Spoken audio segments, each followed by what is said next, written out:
We could talk about that on the live. You know what's even better than being in the woods? Is fucking What's that? Standing on top of a cliff and just pissing off of it. That's nothing makes you feel more like a man than peeing outside, dude. It's the ultimate testosterone booster. I will say it brings you back to your roots. It really does. It takes you back to the places you need to be. I fucking was rock climbing. This was last year in the summer. Dude, I was 1,000 feet off the ground on this little ledge, like fucking this big. I'd take a shit on that thing. Oh, dude, Alex Honnold does that, bro. He's being interviewed about. You got to use the bathroom while you're up there, dude. You got to go. You're not going to climb down the rock to do that. No, dude, you're cooked. You got to get when nature calls, man. You gotta be there to answer. Dude, so let's talk about it. John, you texted me yesterday, and you said that you were wrong. I was right about AI. So please enlighten everyone here and enlighten myself. So for everyone that's been following along on these podcasts that we do live, you have heard my opinion on AI. And up to this point, my opinion on AI has been it's a waste of time. It's gay. It doesn't actually do anything good for you yet. It does everything about half-ass. And so everybody that's kind of heads down trying to put all their time into it, they're just wasting their time when they should be focused on making more money. Now, I will say to an extent, there's still some truth to, yes, you should be focusing on the thing that makes you money. You shouldn't stop operating your business to, like, if your job is to bring in revenue for your company, I'm not saying now, oh, dude, you need to stop making revenue. You need to stop bringing in checks and you need to go figure out how to use Claude Code. Still not what I'm saying. However, also just AI say that shit. If you have to tell yourself not to do that, kind of it is easy to get distracted. Keep going. Sorry, I'm distracting everyone. So, I decided that I'm doing a lot of things manually, and so I'm a sales manager for my company. That's my primary job. Is I'm the sales manager. Now, people say like, "Oh, you're the CEO." I'm basically just a sales manager. It's all I do. And what are some of the things that I have been doing that I'm like, man, this doesn't even make sense that I'm still doing this? I am reviewing all my team's calls, trying to review as many as I can, giving them feedback, coaching on the next day, asking them manually what they're most likely to close is, making sure that they're manually scoring their leads and on a scale of 1 to 10, how good is the lead, right? And assuming I'm like, okay, well, here's the thing. Let's say that, let's say that a rep on my team, they have a conversation with a seller, and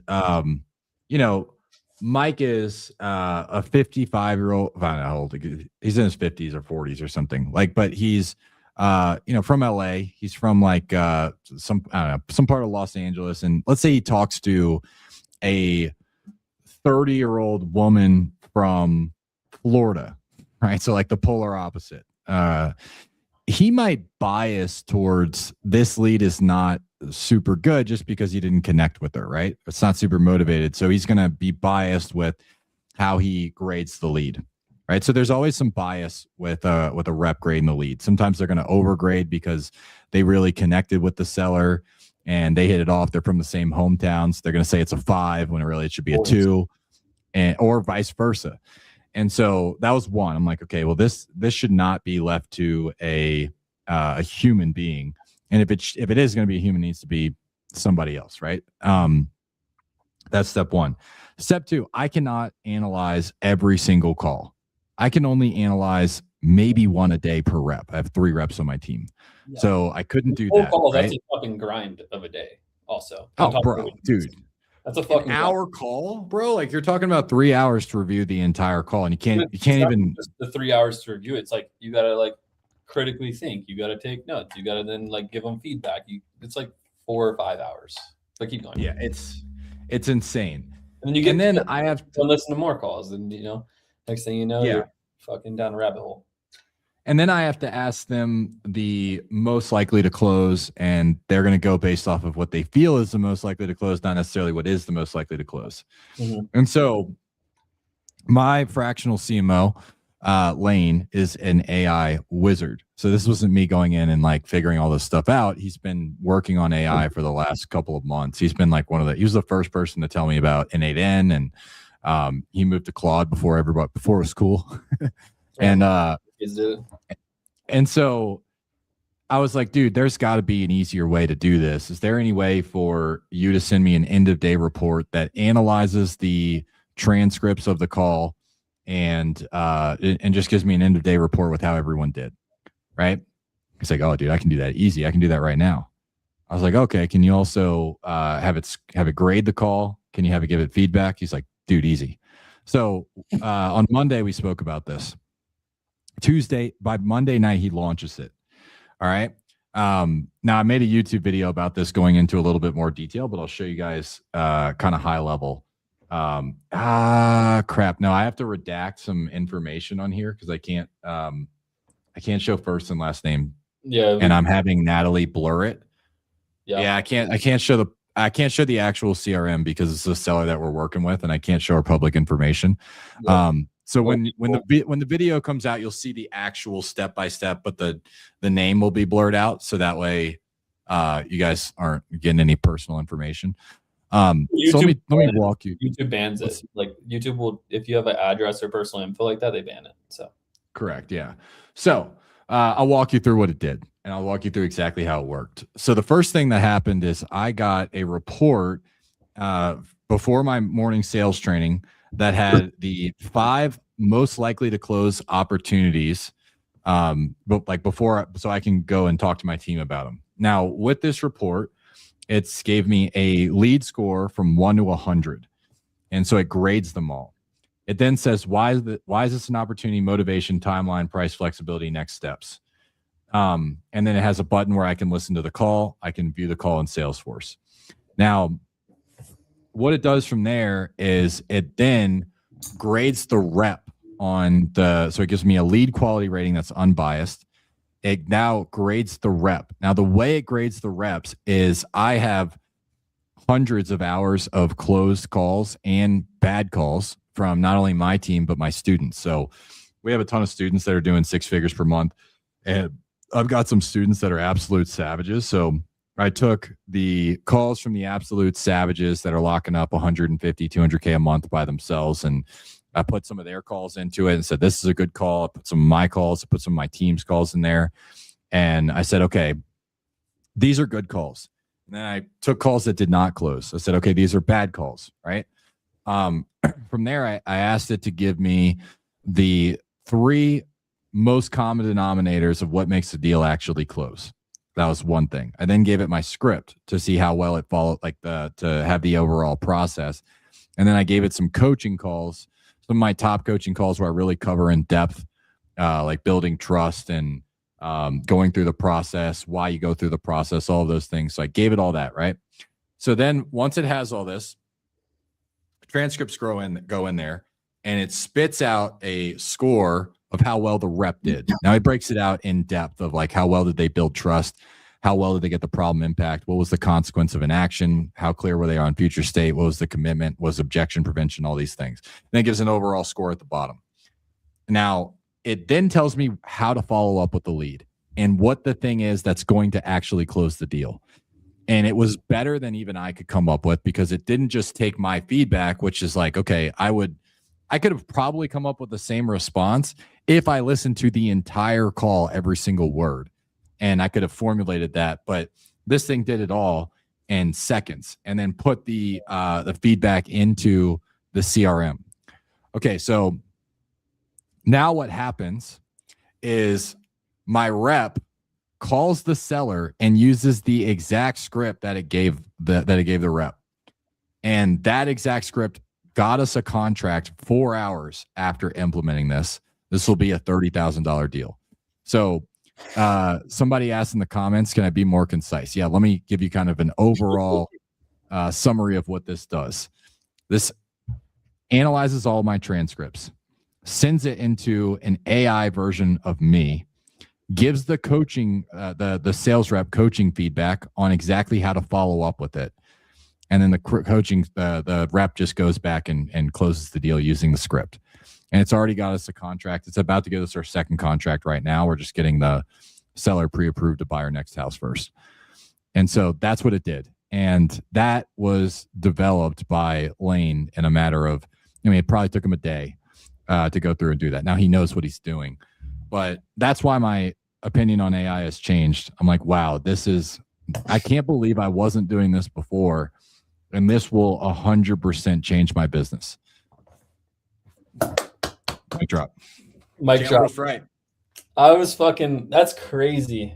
That's it's music to my ears. I'm just kidding. No, you called me and you're like, hey, dude, like, you think I can do this? I was like, yeah, of course you can fucking do this. And you're like, how? I don't fucking like go. I was like, it's not that hard. Like, and then you went and called Lane, and then boom, it got done. That's beautiful. Lane's a savage. So the thing with this is, like, if I would have hired someone that doesn't know Salesforce, they wouldn't have been able to figure it out. Yeah, for the most part. So he had to do a bunch of like API work on the back end. So we're gonna takes like time to do it. But if you don't know jack shit of what you're doing, you use Claude Code and whatever. It'll take like probably like a week for an average Joe to set it up. If you're autistic like you are and me and I am, but if you're like bedtime lullaby, I don't know. I'm just kidding. Yeah, exactly. If you guys don't know, we're reading the comments, and this guy's always in the comments.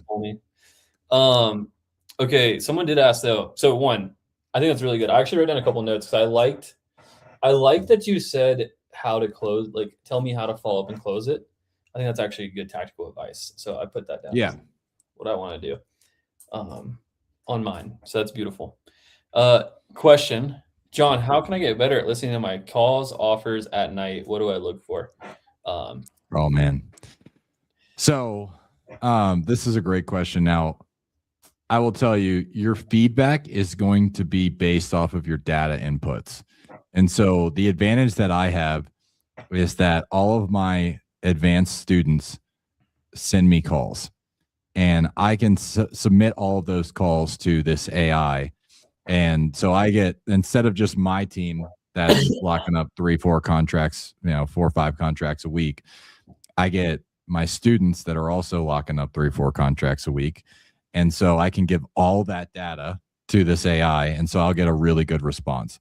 Now, that being said, you're not going to have that level. So, but what you can do is you can take transcripts from my school community, which I know you're in, JT.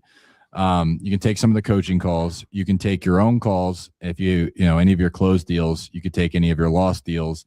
Tell it, these are good calls, these are bad calls. And instead of you just going back and listening and going, okay, what can I do? That's dinosaur. That's so last week. I was doing that a week ago. I'm not doing that anymore.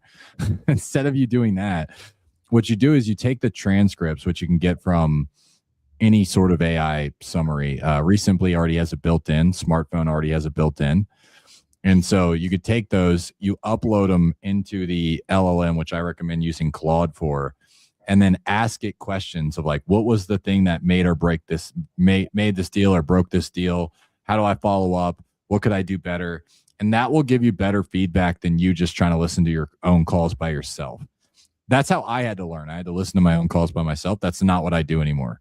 Even if I have a call, it doesn't go well, I'm going to go, okay, perfect. Let me put it into the LLM. Let me figure out why. And it will give me an answer that's far better than one that I could come up with by myself, even though it's trained off of me, because it's trained off of me and thousands of hours worth of calls.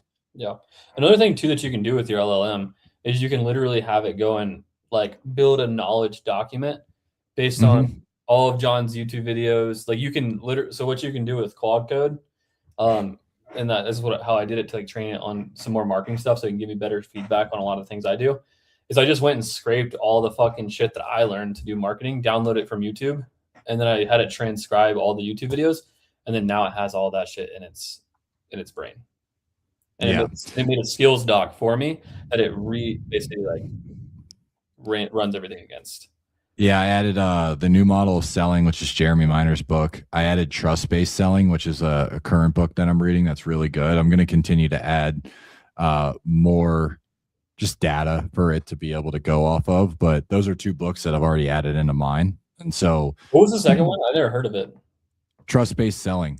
Oh, I actually haven't heard of. This was recent for me. So last weekend I had a buddy over, and my buddy runs a company that I don't know how much revenue they're doing right now, but I know it's valued over $200 million. He runs a big company, They do and they do well. And he was telling me how he's doing something similar in his business. They brought somebody in house that it's grading his reps similarly, and this is one of the books that he uploaded into his trainer, because one of the big things that actually gets deals closed is trust. Mm-hmm. And so I've been doing a lot of research and doing a lot of reading on trust and how to build trust. And I asked my LLM, I asked my Claude trainer, what are the 3 things that actually close deals? He said trust was number 1. Number 2 was feeling the consequence of an action. So the seller has to feel that it's riskier to stay and it's riskier to go a different option. So like, for example, if they feel like it's not riskier to go with an agent, they're going to go with an agent. They feel like going with an agent's riskier, they're going to go with an investor. They feel like going with another investor is riskier, they're going to go with you, right? And so that was the second part. And the third part was getting them extremely clear on their future after the sale. It has to be tangible and they have to feel it. And so it has to feel better. Like, for example, if anybody's selling you something and it's any sort of service, you have to go, okay, what is my life going to look like after this? And if my life is going to be better after this, then I'm going to do it. If I can't really see clearly that my life's going to be better after this, then I'm not going to do it. And so instead of selling the offer, you have to sell the future. And that was the third thing that it brought up that was consistent across all of the closings. And so that's one of the things that it's actually grading off of. I have another YouTube video coming out in the next couple of weeks that's about this exactly. I like that. So it's the thing that still comes to my head, remove the sales, market, whatever we're talking about, is with AI, is you still have to understand how to like prompt it and how to get to the answer. Because like if someone who, let's just say a guy who knows nothing about sales tried to go and make that same bot, it would probably suck ass. Mm-hmm. Yeah. Like wouldn't know what questions to ask. Yeah, like one of the good questions that we added into our prompt is, where was the point that the sale was won or lost? And it gives really good feedback on, let me give you an example. My rep just sent me, one of my newer reps just sent me a call. And let's see, where was it? Let me scroll through this and find it. The moment the deal was, okay, lost momentum. So when the rep said, I'll be in touch with you very shortly, this ended the call without a specific time. Mary, not going to say a name, just told him that she's got $5K in her bank account, can't pay her power bill, can't afford food. She gave him everything, her mortgage balance, her floor price, and it turned into a, hey, I'm going to call you back very shortly. And should have been specific next actions on how we're going to help solve those problems. And like you could have gone in for the close right there, was saying, hey, well, this is how we're going to help you solve all those things. So that was actually not the best response that it's given so far. I've had a lot more insightful responses of like, wow, for example, the deal that we locked up, this seller had been pushing this off for months. And so the point of winning the deal was asking really good consequence questions, which it's trained on from my training in the books. And so the thing that won it, and I'm actually, for you guys that have been begging me for live calls, I did in the YouTube video that's coming out, post a snippet of this live call. And the question that he asked is, what happens if nothing changes in 6 months from now? You're still dealing with X, Y, and Z problem. What happens then?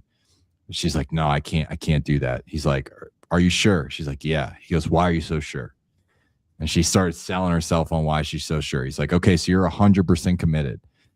She's like, yeah, I'm 100% committed. And he got her to say it 3 times. And then he closed the deal. And so, but that feedback actually came from the AI. Now, I would have had to listen to the entire call and come up with my own reason as to why to go about that. But it took my brain and spat it out. That's fucking pretty dope. That's dope. Yeah. Hell yeah. That's cool. I'm pumped about this, man. Like, this is why the title of this live is John completely changed his mind on AI. Literally, it's pretty incredible. So what I'm doing right now, I haven't had enough time to really focus on it too much. What I've had it been doing, and it's been pretty helpful, is I have it going through every single. Basically, I'm trying to build the data infrastructure to where it can like understand everything about the business. I don't know if that's going to be the right play or not, but I'm feeding in every sales call, every client call, every Zoom call, everything, every Slack message, every Discord message, every email, all that stuff to it. Yeah. Having it basically accumulate this and like learn and then teach itself how to get better or how to understand the business better. And then my plan is that it can just basically look at the data and then tell me like what the fuck we should do. That would be cool, like an AI advisor, right? Yeah. Dude, if you're gonna upload a book to it, I recommend the book The Road Less Stupid. Yeah. Have you ever read that book? No, I've heard it. I've been recommended a couple of times. I've read. It's great. I was gonna do a couple like Traction, Ready, Fire, Aim, a handful of those. Great one. But The Road Less Stupid, I'm gonna write that one down. I would also upload all the Hormozy books too. Yeah. My buddy, one of my friends out here, said that he runs a business that does pretty well, does a couple $1 million a year, but he's starting a new business local to where I live. And he just uploaded all of the Hormozy books into an LLM and said, hey, tell me if you're going to build a business plan, what would you do? And it said everything. And it was really good. It was good feedback. The Road Less Stupid talks a lot about risk mitigation. Talks about how Warren Buffett wins, not by, well, you know how Warren Buffett wins, right? By taking really smart bets and spending a lot of time thinking. Talks a lot about think times. Basically his thing. What's that? Buying good companies for a cheap price is Warren Buffett's thing. Yeah, well, and then not losing. Not a bunch, but obviously. Yeah, like it's more about how not to lose than how to win. He talks about how a lot of good businesses go under from making stupid bets. And a lot of the businesses that stay alive, it's because they made less stupid bets. And so if you think about it, one stupid bet can kill your business. And a stupid bet, even though like you can make a bunch of good bets that go right, one stupid bet can absolutely kill your business. And since we're on the topic of AI, look at ChatGPT versus Claude. Claude's winning. Like Claude's winning the race. And why? Well, yeah, and why is Claude winning now?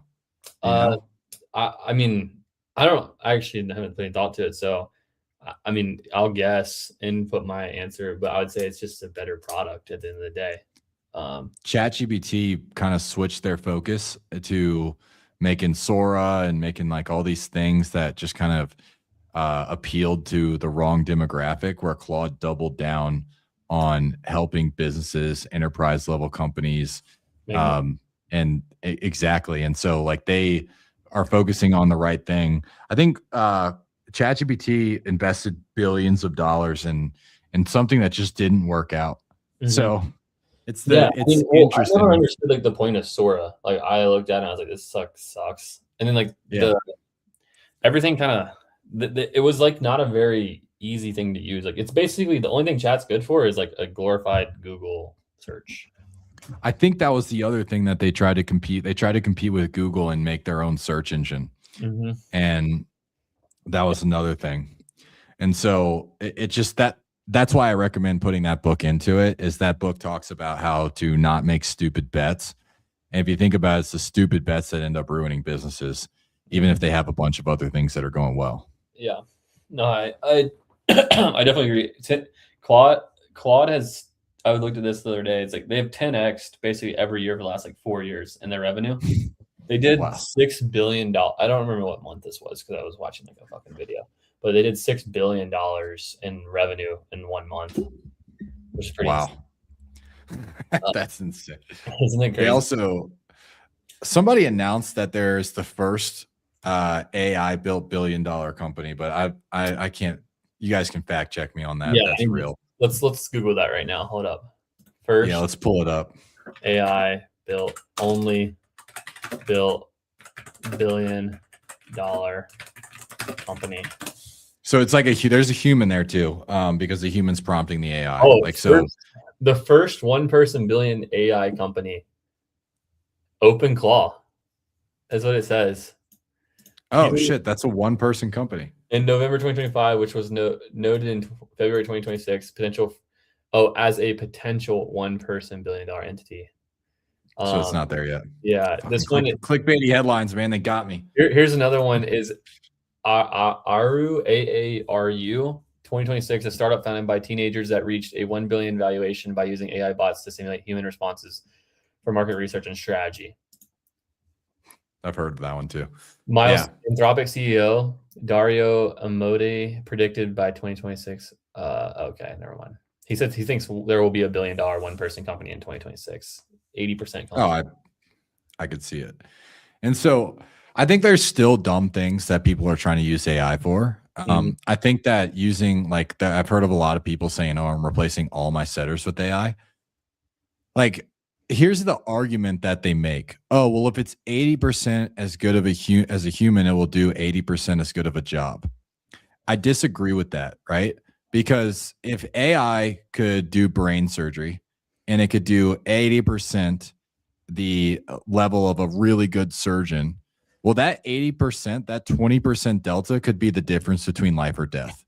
And it's the same thing on a sales call. And so maybe it does 80%, but that doesn't mean it's going to get 80% the results. Like the difference between a 100% closer and a 50% closer is the 100% closer gets all the deals and the 50% closer gets none. You put the two against each other, it's not, well, this guy's going to get 50% of the deals.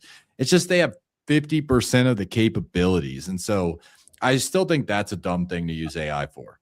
Yeah. I actually talked to our group, one of the guys I know, they do about like $4 million a year in revenue. They came and talked about how they replaced all their lead managers with AI. It's interesting. His rationale behind this was he was able to lower his cost per lead by basically buying after hour leads and then increases the number of leads to deal, or like their ratio to improve it by the speed and the pickup rate. So basically what they're doing is they're calling them immediately, no matter if it's after hours or whatever. Then they just live transfer it they basically walk them through a basic script. And then anyone who basically goes through the script, they transfer to the closer. And then they close like 1 in 4, right? Is what he was saying. It's pretty good. And then, but they're doing PPC leads. So I don't know their exact leaded deal. He didn't specify what that was, or if he did, I don't remember. But he said by doing this with PPL and PPC, he basically turned on only after like lowest bid every day for after hour leads and weekend leads on PPL. And so he got his cost per lead down. He said from like 120 to 70 something, which is interesting. And then they were able to get way more appointments because they're calling those leads immediately, talking to them, setting them up for like the next day or, the Monday for a call. But he said now his acquisitions guys basically just answer inbound calls from live transfer at night or all day. Yeah, which is interesting. I don't know if it's completely true. Look, there's a lot of ambiguity there and what he's saying, but the concept kind of makes sense. All right, so I'm already looking at an AI to take the calls that don't get answered. So if you're talking about a rep doesn't call them and it's between them going to a voicemail or an AI, the AI is going to beat a voicemail for sure. Yeah. The AI sending a text and nurturing them via text, 100%.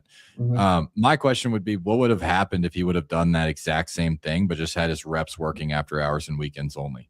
Yeah, it's a good point. Like, what if he hired one guy who just did all after hours and weekend work? Yeah. Like that, what result would you get then? Yeah. And if he's like, oh, well, now my team's talking, we are talking about wholesaling stuff. So now my team is taking live transfers after hours. It's like, well, what if you would have just called the lead after hours since you're already working? That would be my question that I would want to know is why not just do that? Yeah. Yeah. I honestly, I'd be kind of curious to know.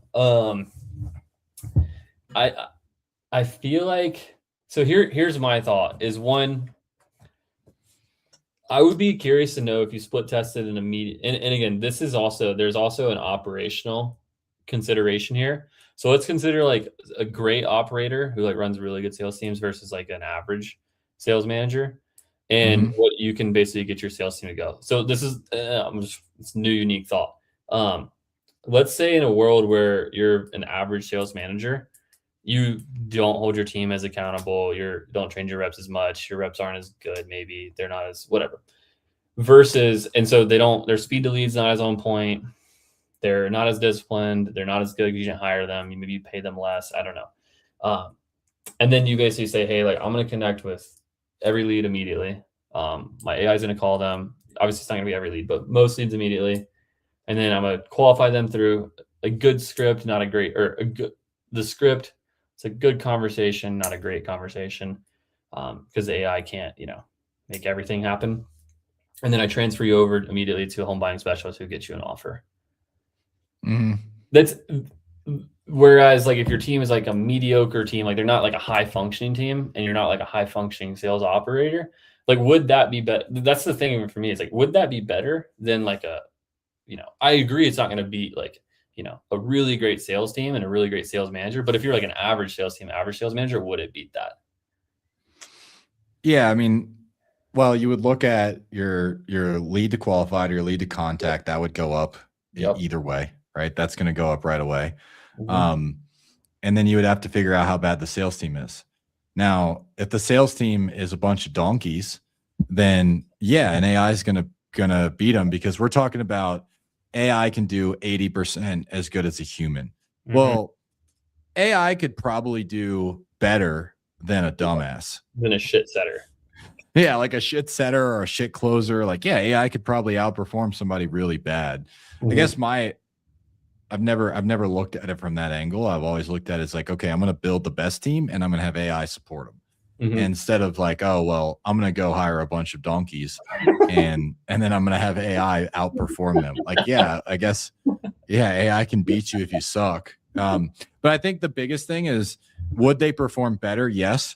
Would they get crushed by the thing is your job isn't just to be a little bit better than where you're at. You have competition in any marketplace. Yep. And so they're going to go call some AI closer, or they get called from a real person on my team in 3 minutes with someone that's been trained on NEPQ and also has the support of an AI trainer to be able to help them close the deal. Who's going to win? Now the AI is going to get none of the business, and my team's going to get all of it because we have all of those processes in place.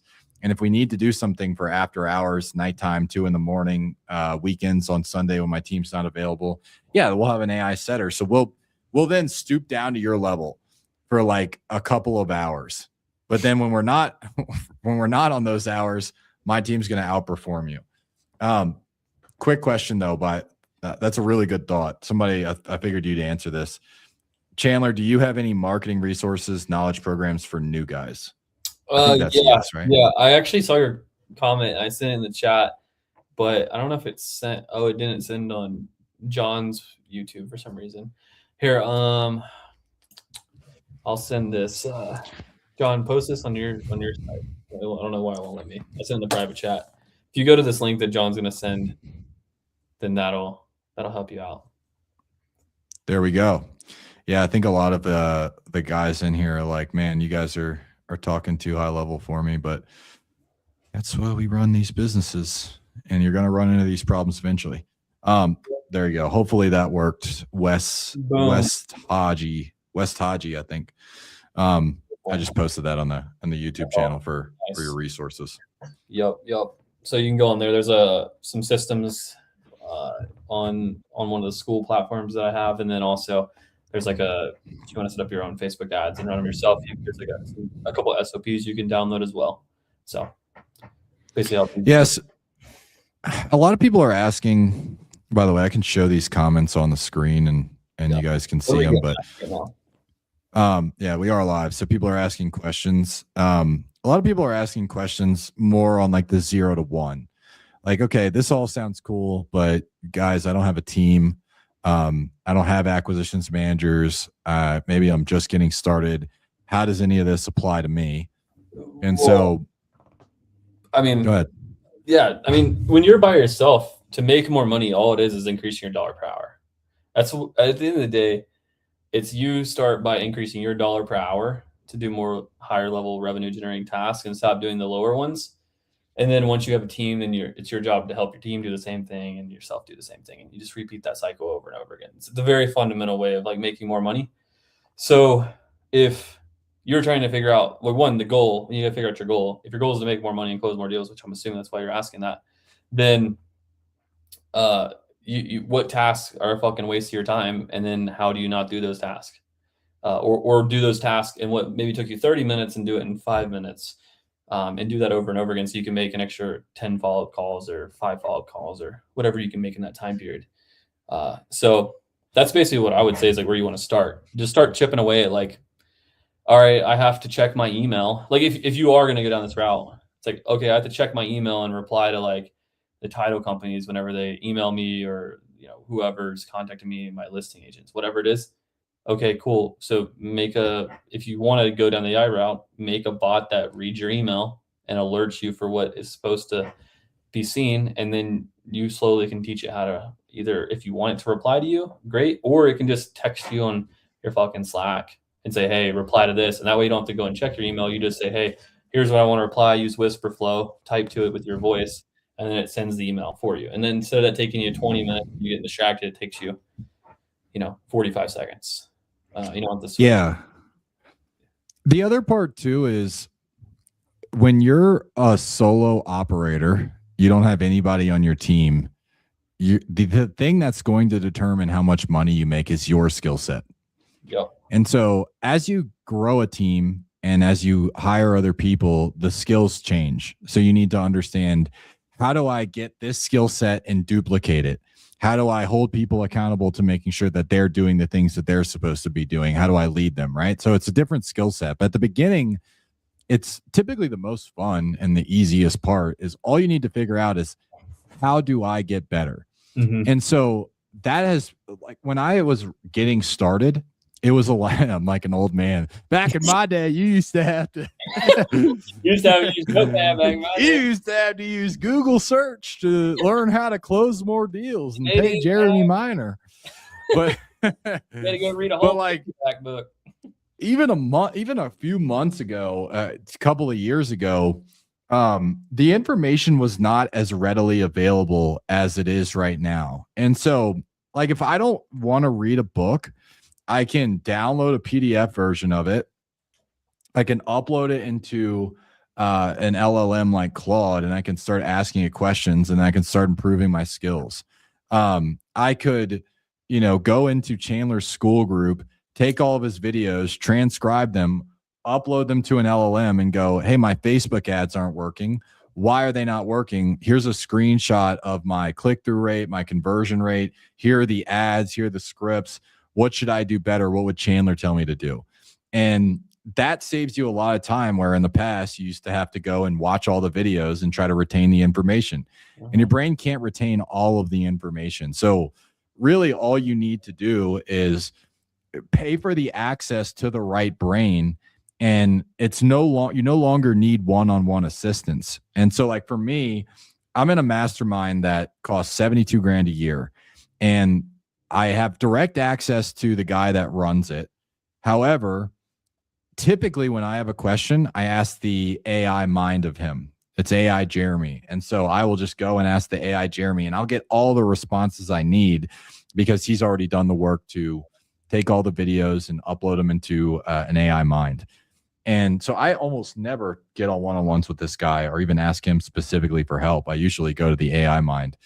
And so for you guys that are going 0 to 1, you first have to identify what's your focus. Your focus is improving your own skill set. You have nobody else to help you. You can't improve anybody else's skill set. It has to be yours. It has to be marketing, and it has to be sales. That's the big bottlenecks that people run into. And then so go get the information and then start training yourself on it with something like Claude, and you can get a lot better right there. That's better. That's fire. Because I agree. That's Mo Betta. Dude, I was just talking to like a Mexican guy, and he was like, he's super funny. He was anyways, I'm not gonna go into all that. All right. Jeez, and where were you going, bro? Dude, You can't just pivot like that. The people want to know what you're going to say. This guy, he was like, man, he's like, he was like, what did he say? He said something along the lines of like, dude, I'm just some poor, sad Mexican man. Just like, I was like, oh, you're playing the sad boy card. And he was like, I was like, what, your parents like toss you over the wall and just tell you to run on? And he's like, yeah, dude. He's like, how'd you know? And then we were just like going back and forth. He's just a funny guy. Honestly, I was like, I'm a little confused on how that tied into what we just said, but I'm assuming it had something to do with skill development. Dude, honestly, now that we're thinking about it, I don't even know. So Bedtime Lullaby asked a great question because I've felt this before. So he said, I don't think you guys understand what it's like to be 0 to 1 because you guys are too high level, because you guys have money in the bank. Bro, I started over 3 years ago. Mm-hmm. Like the company that I have right now started from 0 3 years ago. And so I'm not that far removed. I have been in programs where I'm like, okay, these guys really don't understand 0 to 1 because that was like a decade ago or 20 years ago, and they have different problems. I am still intact with that 0 to 1 phase. It's like when I go to a restaurant now, I don't relate to the waitress as much because that's been a while for me. But like when I was in high school, I was a waiter. And, you know, I was like for 3 or 4 years after doing that, I really sympathize with the waiter, and now it's less so. Yeah. But we still do relate to that 0 to 1, and it's the same feedback that I would give, which is 0 to 1. It's skill development. That's it. It's the only thing you need to focus on. Your business is going to get harder as it grows because you're going to have other skills that you need to develop that are harder skills. I completely agree. I also will caveat this, like we're thinking like tactical, like, cause I think I saw him, basically said like his ROI is like 3 to 5, you spend $2K a month. So it's like you spend $2K, you make what, like 6 to 10,000. It's like basically your math. You should be able to get higher than 3 to 5 if you're only spending $2,000 a month on any marketing channel. So there's a skill efficiency there. Also, like just from a tactical perspective, it's like think of the business from like leads, appointments, contracts. Just think of it from that for really simple. All you got to do is just get as many fucking leads. Like you have $2,000 a month to spend. How can you get 200 leads a month, 100 leads a month for $2,000? That's like, if you can figure that out, then you'll get the reps. If you practice, like, you know, you learn, you're practicing, you're getting the reps, you improve the process that you're following, all those things.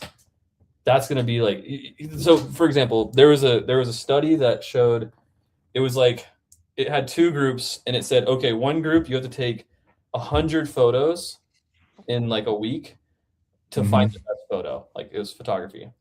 And then the other group, you can only take 1 photo, but it has to be the perfect photo. And we're going to see whose photo is the best. Something like along these lines. The group that had 1 photo was worse than the group that had 100 photos taken, because the group that had 100 photos taken had way more reps, and they were able to get the best photo. And so at the end, like, it's also a balance of like, how do you just get into the ring as many times as possible? Like I wrestled, and I played baseball. So when I played second base, and every day, what I would do after practice is I would just put the ball in the tee, and I would hit 100 balls every fucking day for like probably like 6 or 7 years. It was like boom, and I would just practice my different. And I got into a routine of, all right, let me practice like my outside, low, high, inside, whatever, and go through my progression. Same thing for wrestling, same thing for and playing in the field, which is why, like, you know, I got way better than other people way faster. It's because I just did way more. And so like, I also think there's a balance of like, you know, so one strategy perspective, that's the question you should ask yourself. Like, how do I just get 200 at bats every month? Yeah. How do you get better? And the cool thing, like one of the things we just launched, we launched this 2 weeks ago, is a role play AI. And so it's also trained on my calls. It does everything that we're just talking about, but it will role play with you. And so like, that's another advantage that you have that wasn't available 3 years ago, is you just need to get as many at bats as possible. And so go get a role play AI partner and just run through rep after rep after rep. Cause you're saying, keep going. Sorry, I'm cutting you off. He's saying every dollar counts. That's what Bedtime Lullaby Baby or whatever. That's what he's saying. He's like, well, every dollar counts. Yeah, every dollar does count when you're going 0 to 1. And so you need to make sure that when you are spending money on leads, you are completely proficient. Now, you don't have to spend money on leads to get those reps. You can role play with an AI. And so that's dead leads. You can, yeah, that's another way. You got to go through and dial them. Yeah. There's a bunch of ways. I like the roleplay AI model because you don't have to sit there and dial 15 leads to get one person to pick up. And you'll get if you as long as you're giving it good prompts and actual calls. So with our roleplay AI, what you do is you upload a real call and the AI is that seller. And so you can practice on the exact seller that you had. And how do you get that? That's good. Yeah, my one of my partners developed it. And so this is something different than the sales management side. But that's just something that people can do right away to start getting better at their skill set. And you get better at your skill set, you get on the phone, you're going to close more deals. And your goal when you're 0 to 1 is get to 1 really quick. Because once you get to 1 really quick, now it's okay, how do I get to 10 really quick? And once you're at 10, you can stop and you can go, okay, where am I at? But yeah, man, like the thing that we're saying is not theory. It's you need to be able to get a bunch of reps. You need to be able to practice. You need to shorten your learning curve. So that way, when you get on the phone, you have a higher likelihood of closing deals. And the more deals you close, the faster you're out of 0. Is it able to grade tonality, verbal pacing? I believe it does grade tonality. I'm not sure about verbal pacing quite yet. I have to ask to see that. I haven't role played with it enough. Is that like to people to buy or to use? Yeah. I could probably drop the link here somewhere. It's in my thing, or is it like 10K? Like no. So we realized that everybody else, like there's another kind of competitor that's charging a couple $1,000s for it. I think it's like 8K. We're like, dude, let's just make it $200 a month, $250 a month, or something like that. So I'll get the link. I'll drop that, and you guys could go role play with it. But it's trained by me. It's NEPQ based, and it gives you real world scenarios. It can also be really hard on you, which is fun. So I tried to break it. I tried to see if I could just break it by asking it like 10 different times, what's the lowest price you'll give me? Because I'm like, okay, a human would just obviously get more mad the more I do that. And that's what happened. It just got more and more angry. Nice. And so I wanted to see if I could just break it and cheat and like take a shortcut. Let me see if I can get that link for you guys. And yeah, I'll drop it. Yeah. I also agree though. Like there's an element of you just gotta fucking when you're 0 to 1, you gotta get scrappy. And you got to figure out how to get the at bats and to get, basically to get in the position to close a deal as many times as you possibly can for as cheap as you possibly can. If that means like fucking for you, the way that works is you got to knock doors, or if that means you got to cold call, or that means you got to, use someone else's leads and close them and trade your time for money for a minute to get your skills up, to get your bank account up, whatever it is. That's what you have to do. You have to be creative. That's why not everyone can be an entrepreneur. Not everyone's mind thinks like that. Yeah, that is true. Okay, cool. Yeah, it's that link should work. We just dropped that in the chat. So somebody asks, what's the goal? So you can select when you're in there, lead manager or acquisitions manager. And so if you're trying to book appointments, you can click lead manager. If you're trying to close deals, you can click acquisitions manager. So it will allow you to do both. But like that's one way. Another way is to get really good at ads and get really cheap leads and figure out how to do that. Then you get reps with real people and you have some opportunities to close deals. But that should be the only thing. Like when you're starting out, your goal is really simple. How do I get in front of enough people to make money, and how do I convert them into dollars? And that's marketing and sales. Really simple. Literally no other fucking job. Yeah. Like it's like that's literally it.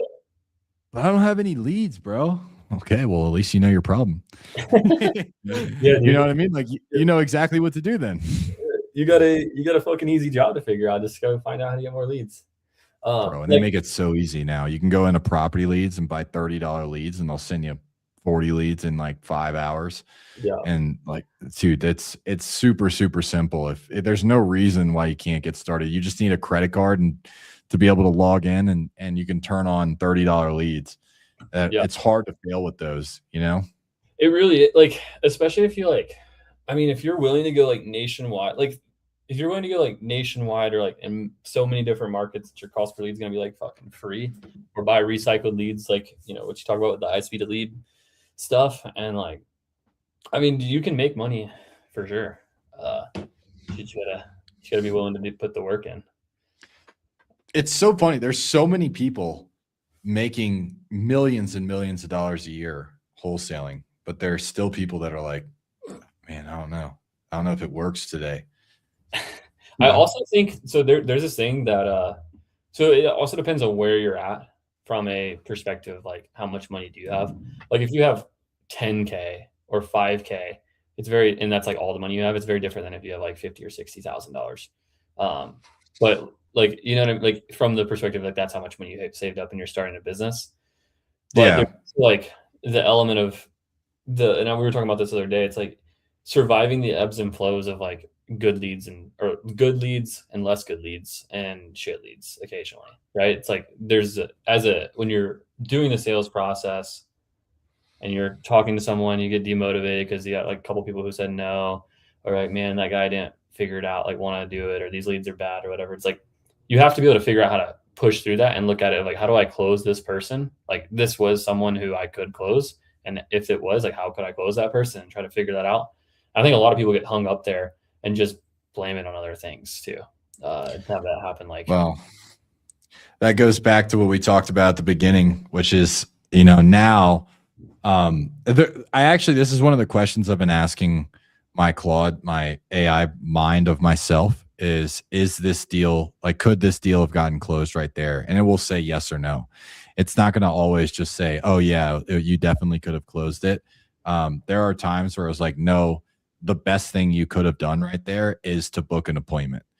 And so, because my team, like, they know how to objection handle. They're savage objection handlers. And it will say sometimes, like, dude, you went so hard on objection handling that, like, you either had to get that deal or they're never going to talk to you again. Mm-hmm. And so, because they'll go hard in the paint, like, they know how to handle every single objection. And so what's interesting is this thing will tell us, like, okay, well, it might have been better to follow up than to try to hard close right there, which I'm like, shut up, AI. No. Fucking idiot. It's like, you know, like once you cross a certain line, you're like, oh, I can never talk to this person again, probably. Yeah. Well, if you frame properly, no, but there's times where you're like, dude, I've thrown the fridge at this seller and I still can't get them to sign. And the problem is 99% of people don't run into that problem because they don't know how to handle basic objections. Like, I need to go shop this around, or I want to go get more money. I feel like I'm leaving money on the table. I feel like I'm giving it away. Most people don't even know how to handle those objections. So it's like, okay, well, you definitely don't have that problem because you don't know how to objection handle. So here's another thing too, that I thought I had a client. He's like, man, my offer to contract ratio is bad. He's like 30 offers, 2 contracts. And I was like, yeah, that is pretty bad. And then he sent in four offer calls. And I was like, I haven't listened to them. Yeah, I'm curious to go and listen to them. And just send me the transcripts, bro, and I'll give you the feedback. I promise it'll be better than what it's going to be good. Yeah, okay, I'll do it. I'll download them and send them to you right after this. So, dude, you should, bro. You know, we should set up off the side note is an API where I can send transcripts like that to your bot, and then it just shoots it back to me. I'd fucking pay you for that. That's what I'm releasing, bro. That's what Lane and I are working on. We're gonna, you guys that are complaining that you don't have like a good enough, like, you're gonna have your own sales manager. I will be your sales manager, and it will plug directly into your CRM. That's what I'm building out right now with Lane. Lane's building it, and I'll be your first customer, John. Just so you know. Yeah. You guys are gonna crush with it. So next thing is, I looked at the duration of the call, and the average duration of the 4 calls, there was like a 13, a 4, a 12, and like a 7 or something like that. I was like, I can go ahead and tell you, if your offer calls are average like 8 minutes long, 10 minutes long, there's a reason why you're not closing these fucking people. Because, you know, there's no, unless these leads absolutely suck, donkey dick in their ass, which you can we'll see. I doubt that's going to be the case, but I was like, your offer call should be like 45 to 60 minutes. What do you say is like the proper offer call length, John? I'm not going to guess. I'm going to tell you.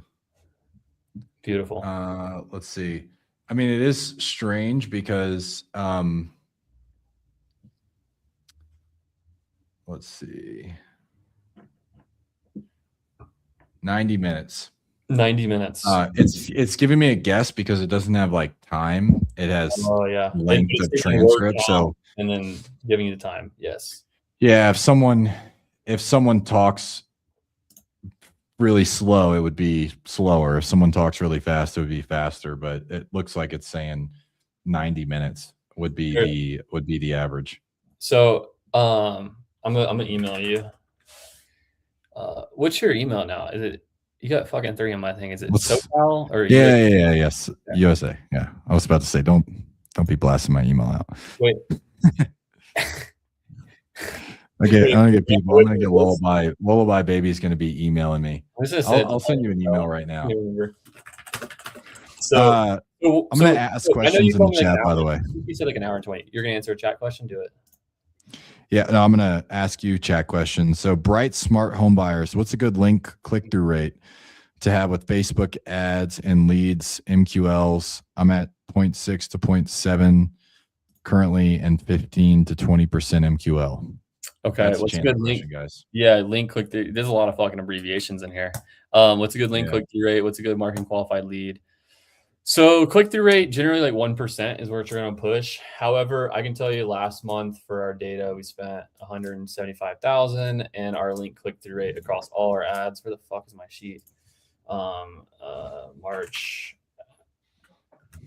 ad review. There we go. Here, let me pull my doc up. Our average click-through rate was 0.8. So that was what it was, our average across all ads we ran. However, our best performing ads are generally about 1%, right around there. And then what you should be seeing from click to lead, our best ads are 5 clicks to a lead. Our average was 7. So, and our cost per lead on average was 77 for an average. Our top 60% of ads was $61 per lead. And then if I go back to the other question, what percent should be MQL of gross leads? About 25%, roughly. Could be 20. Really? 20 to 30% should be qualified? 20, I would say 25% is pretty much standard across the board. It's like 23 to like 27 pretty much every time I check. What is considered an MQL? Like what's a marketing qualified lead? I'd say that's someone who you give an offer to. Well, it's not an MQL. Sorry. That would be someone who we give an appointment to or give an offer to. It would be 25% of gross leads. Wow. So I've always ran higher than that. 65% lead to qualified, meaning a seller that wants to sell. 60% qualified to appointment. So like Emmanuel asked in the chat, he said 1 month in, I have 28 leads, 11 qualified leads, 9 appointments, 5 offers, and 0 contracts. That's a conversion issue. That's a close rate issue 100%. You should have a contract off of that. At the very least. Also, 9 appointments, 5 offers is you should be doing one call closes. So you should have 9 appointments, probably 8 offers realistically. And then the 28 leads, 11 QLs, you should be at 65% lead to qualified lead. If you're following just like has a house, would sell it, and you talk to them. Yeah. I will say, I bet Emmanuel has one deal that he could have contracted and didn't. And I bet if I got 5 of his transcripts from his seller calls and I put them into my AI, it would tell me exactly which one would close and how to close it. I could tell. I mean, dude, I'm proof of that. I just did this. Yeah, I could almost guarantee it that we could get you a contract out of that. If you can't look back at your sales calls and say, damn, there was like one, I think this is a limit, like a mindset shift for most people, but it's like you should be able to look back at like every offer call. And at least for whenever I do this for our team, if we look back, I'm like, dude, we always miss people you could close. There's always someone who in there, you're like, fuck shit. Like if we did this, we said that, here is, you could always fucking look back. I could have closed some more people for sure. Yeah. No matter what. Lemuel Rodriguez. Hopefully I said your name properly. I like to say people's names right. Yeah, I like to make offers on the initial call, and the reason why Chandler kind of brought it up is even if which is not the case, even if my close rate was higher doing a 2-call close, the appointment set to offer made would be such a bigger discrepancy that it would be difficult to make up for it on the back end. And so 2 things happen when you do a 1-call close. One, your appointment set to offer made automatically goes up because you're not getting off the phone with them. 2, you're giving them the offer when they feel their pain point the most. And so think about it like this. Think about you're on the phone with a seller. They open up about all their problems. You get their future state. They're all motivated to sell. And then you go, okay, well, let me call you back and give you an offer. Now, as soon as you get off the phone with them, they go make dinner. Their kids start pulling on them. They start thinking about a million other things. When you call them back, that motivation is gone. It's not like that just continues to stay there. And so you have to rebuild it, which is difficult to do. If you ever try to call a seller back and go, hey, let's talk about those problems again that you brought up to me on the last call. It's really weird, right? Yeah. And so the best time to present your number is when the seller feels the biggest need to change and when they're committed to making that change. And they might be committed, but if you call them back later, they're not going to be as committed. And so that's the purpose of the 1-call close. There you go. Beautiful. I also agree. I think like show rates, like getting people back on the phone is so hard. Yeah. Once you hang up. Yeah. And like also here's the other side too. It's like you talked about this at one of the events we do. And you were talking about speed to offer. It's like people came there to get a problem solved when they clicked on that ad.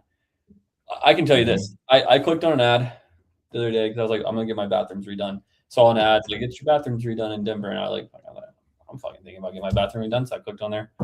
Won the setting call. They called me immediately. Like fucking, I was still on the ad. I answered the phone call, which I never fucking answer random phone calls, to be fair. And I fucking answered it. This guy talks to me. I'm like, all right, this is fucking shit ass sales call.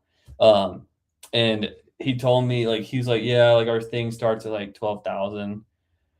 It's like the minimum you have to spend for a bathroom. And I was like, I don't really want to like, I just wanted you guys to come out here and give me a quote. And I don't want to be, I don't know. Like, it's like, but yeah, the call was so shit. I was like, dude, I'm not scheduling an appointment to talk to you guys. Cause like for 12,000, like I can just buy the fucking materials myself and find some Mexican dude who will come and do it for me. Sorry. That's said you gotta own it. Yeah, go and do it, you know. So anyways, so yeah, like the speed to lead, like what you said, you never answer the phone. Most sellers don't either, but they're going to be the most likely to answer it when that problem is top of mind. And then if that guy wouldn't have been dog shit, you would have gone, okay, well, this is when I wanted to remodel my bathroom the most and blocked out time. If they try to call you back tomorrow, even if they have a better closer call you, you're going to be like, I've kind of already moved on. Too busy working on AI. Like, it was hella inconvenient. So here's the other thing too. It was hella inconvenient. They only had time slots during the day from like, I don't know, 10 to like 4. And it was a 2-hour block that I had to be there. I was like, bro, no way in hell am I going to do that. It's like, that's the most inconvenient ass shit ever. So I was like, can you guys not work around that? And he's like, no, we can't. Sorry. It's like, all right, I don't want to book a call or book a time. So Hermosi talks about this. There's 3 ways that you can beat people. You can beat them on speed, you can beat them on a guarantee, or you can beat them on price with any service-based business. And so, speed, how quickly can they come out? How quickly do they call you? How quickly can they get it done? Right. Guarantee, it's going to be on time, on budget. Same thing applies to us as wholesalers. So speed, how quickly can you get them an offer? How quickly can you get photos out there? Can you get it closed? That's speed, right? Second thing is guarantee. Can you guarantee them that you're actually going to close? And the last thing is price. And so you never want to compete on price. That's the way to the bottom. Yep. And so the better, this is a really good objection handler that he brought up. He was talking to a service-based business, and he's like, oh, well, the other company said that they could do it for cheaper. And he goes, okay, well, did they guarantee that they were going to get it on time and on budget? And they're like, no. It's like, oh, cool. Then I'll do it for that price too. If I don't have to guarantee it, why wouldn't I do that? And I do the same thing with sellers. It's funny. I did that prior to him talking about it. I was like, it's kind of the same objection handler that I use is, did they guarantee it? And they're like, no, they didn't guarantee it. It's like, okay, cool. I'll put that number on a piece of paper too. And they're like, oh, shoot. Yeah, I guess you could do that. Like I could send out the offer. And then I ask, why do you think I didn't do that? And they either go, well, because you want to make more money, or they'll be like, oh, yeah, because you're actually going to close. And if they say, I want to make more money, I'll be like, yeah, everybody needs to make the same amount of money. Everybody has to make money on the property. But some people are going to give you an offer knowing that they're going to renegotiate later. Some people are going to close it. Which one would you prefer to work with? Like, oh, yeah, the person that's going to close it. Boom. Yeah. Price objection handled. Yeah. Beautiful. There's another question in here, too, that basically Emmanuel asked. He said he's in Central SoCal, cost per lead $60. You're not getting a ton of leads at $2K a budget. But it spreads bigger here. But the spreads are bigger here. $60 per lead is going to be pretty good. In SoCal, bro, hard to lose. SoCal, that's like really great. Plus, like, you just look at this right here. Is your cost per appointment? You spent, let's say it is $60. 28 times 60.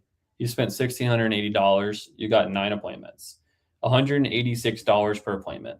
If you just get your appointment to offer rate up to where it should be by doing a one call close process to where you gave 8 offers, you should be at $200 roughly an offer. You should have 1 to 2 contracts from that every single time.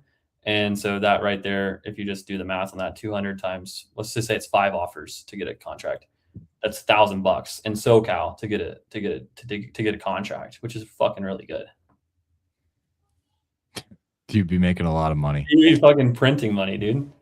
Manuel needs to get in the advanced group, bro. We got to get your close rate up. One of those deals would pay for it, bro. Like you just got to get your close rate up. That's it. There's definitely deals that are in those 28 leads that you could get that would be locked up. And if you have your marketing dialed in. Yeah. Also, Bright Start Home Buyer said, if a lead comes in that's not in your market but wants to sell, is it considered an MQL? I think everyone sees this differently. If it's not in my buy box, like let's say it's a piece of land, for example, it's not going to be an MQL. So in my opinion, if it's not something you're going to want to do a deal with, I wouldn't count as an MQL. However, if it's like something that you would consider taking on, then it would count as an MQL. So I do it too. Like when we were only in SoCal, if a lead came out that was in San Francisco, we would not qualify it, not even call it. We're like, dude, we're not going to do anything with this lead at all. Mm-hmm. And so that would be our only filtering process. Yeah. Which is super reasonable. And, you know, if you're in a location that you only do deals here, that's fine. I also think sometimes there's like offshoot deals, like the random ones that are kind of tough to do. If you can convert those without it taking too much time, you just offer way less. And, you know, because there's, you know, for example, like a rural deal. I was talking to one of my friends and clients, his name's Charles. He's in Florida. He did like 300 deals a year. And he's like, the reason they grew last year, like about 25% was because they implemented a tier 2 process, which is basically where they take the rural shitty leads. So they grew from 4 to 5 million last year. So like 20%. And they basically went from being able to only convert like good leads in good areas to be able to convert tier 2, which is basically like a shit lead in a shit area essentially, or a hard to convert lead. And so that was like all a dispo process for them. Like one of our clients had a random ass deal. It was like I think it was 8 acres. It had one house that was like full gut reno, and then a second house on the land, not subdivided, and it was like a complete tear down. And then it had another building on there, it was a complete tear down. 8 acres, weird property, weird building, weird everything. Offers like, I mean, realistically to buy it, like actual like developer would probably buy it like 300, low 300s, high 200s, somewhere in that range was kind of where offers were coming in at. He sold it for 450.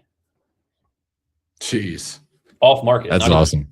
So it's like from the dispo side, like that's what he did. So I guess my point is like once you have the bandwidth for that, if you can convert those other ones, for him, like that was kind of lucky. He's like the perfect buyer. But what he said is like the biggest thing is like one, if it's like a rural deal, just take it, underwrite it. Like instead of like 75% of ARV, they do like anywhere from 55 to 65, depending on the location. That's what we do. We get our exact offer. If it's too rural, then we'll do our cash as 70% of that. Whatever our cash offer would be. We have our MAO calculator has metro and rural. Yep. And we do that exact same thing. Honestly, though, if you're just getting started, you should not be cherry picking in that way. You should be trying to take on every single lead that you get and trying to make it work. If you're just getting started, you can't be like, oh man, this thing's too rural for me. Yeah, like you don't have that excuse. No deals too rural, bro. You just got to get money in the door. The reason that you don't do those deals is because it clogs up your pipeline. That's it. And so if you don't have a pipeline to clog up, take those deals on. Yep. And that's even when you have a team too. It's like, if you're like a low contract week or whatever, honestly, just lock up some shit that's fringe, try to sell it, try to get a retrade if needed. Obviously, make sure you're setting the right expectations with the seller, but push a couple things through, get the dispo team back up. It's like, you just always got to be making sure you get things selling, because the moment, like if you have like 2 weeks, let's say you have go this way, like you're usually getting a contract every week, so 4 a month, and you go 2 weeks without a contract. That's what creates 0 months. That's what creates 0 months where you lose money. Well, because every week, think about this, like just run the math in your head. If you are every week that you operate is 25% of your revenue. And so if your profit margins are 50%, if you miss 1 week target of like acquisitions, and that drops, that cuts your profit in half. So if you miss 2 weeks out of the month, then you make no money if you're at 50% margin. And so if so it's important to keep the pipeline moving is all I'm trying to get to. Without that, otherwise you're going to fuck yourself. 100%. Well, dude, I'm going to be in Mexico. I got another call I got to go jump on. I'm going to be in Mexico next week. I'm not working at all. I'm taking like 2 coaching calls for the advanced students, but let's go. We will not be on live calls. I'm going to be unplugged on the beach and also doing a presentation. So I guess I'm working a little bit, but so next week we will not be running live, but you guys will. We got some YouTube videos dropping for you guys. You guys can check out about the AI stuff, and we'll see you on the next one. Dude, cheers. Enjoy Mexico, man. It's gonna be fun. Bye, everybody. I am about to go run. I gotta go jump on.